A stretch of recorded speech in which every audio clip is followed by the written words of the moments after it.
I mean, right now it just feels like this team's dead in the water. Fantilli's hurt, Chinakov's hurt, Laine's out because he was contemplating a Remington retirement. This team fucking sucks to watch, and the 10 days off made it so much easier. This is not the recording I thought I'd be making today. It has been brought to light that there was a comment made on our most recent episode. Our actions by no means are okay. I apologize personally to Patrick Laine. I should have caught it, said something at the time. I am making a personal donation to Patrick Laine's charity. So at the end of the day, this all falls on me. I made an extremely bad comment. Why? Because them, that's why. That's a speed run how to destroy your Columbus Blue Jackets affiliated podcast. Wow, that's not a great look. This is a lesser known podcast. I never even heard of them before this incident. And the reason why this was brought to a viral level was Patrick Laine tweeted a clip of the segment saying this is not okay. I don't blame him. Laine has been through the ringer. He's going into player assistance program. We do not know the gravity of the situation he could be in. Breaking news. The Columbus Blue Jackets just announced that forward Patrick Laine is entering the NHLPA's player assistance program and that he'll be away from the team while he receives treatment. And just piling on the guy when he's already at a low, it's just really no need. It is a 14-second clip. There are some defenders saying, well, it's only 14 seconds. Not many, mind you. A lot of people have condemned what everybody did. Besides the young woman, she really didn't react to it. I don't know if she even heard what the guy said.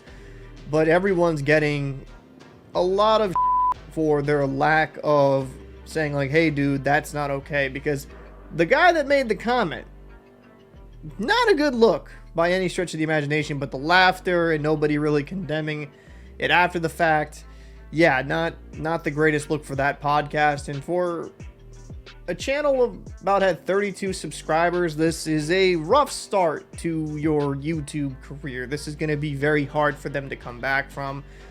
Quite frankly, they might have to completely rebrand, if I'm going to be honest with you, because they'll always be associated with that moment. And people can learn and they can grow and they become better people. When I saw the apology, I was surprised the guy that said the messed up comment didn't lead with the apology. Like, hey, listen, I made a stupid mistake. I was trying to make a bad joke and yada, yada, yada. Like, he could have really led and it could have been far more impactful. Now, people are still going to be very angry and pissed off with the comment that was made regardless. I think the statement trying to say, like, made aware of, one guy said, it's like, no, it was on your show, you heard, you laughed about it, you even kind of chuckled about it. And to me, some people have stated, well, people kind of joke about messed up things to kind of get past it. Now, if Patrick Laine made that joke, right, if he made that joke about himself, that's a completely different situation.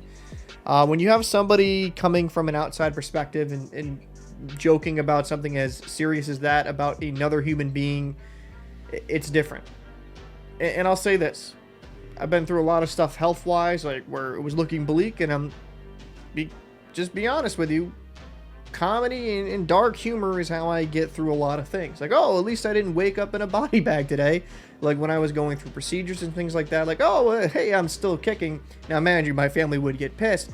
I can understand dark humor and messed up humor, right? But as you grow older and you get a little bit more maturity, you're like, you kind of learn there's a time and a place for this. And especially with a guy that's already, dealing with real life issues, like he's a human being, you got to be kind of careful with how you portray that. I'm not going to sit here and say these human beings can't grow and evolve over time. I'm hoping they all learn from this. It's just the official statement that was made, it rings hollow for a few reasons. One, the guy that made the comment should have been the one to lead off apologizing.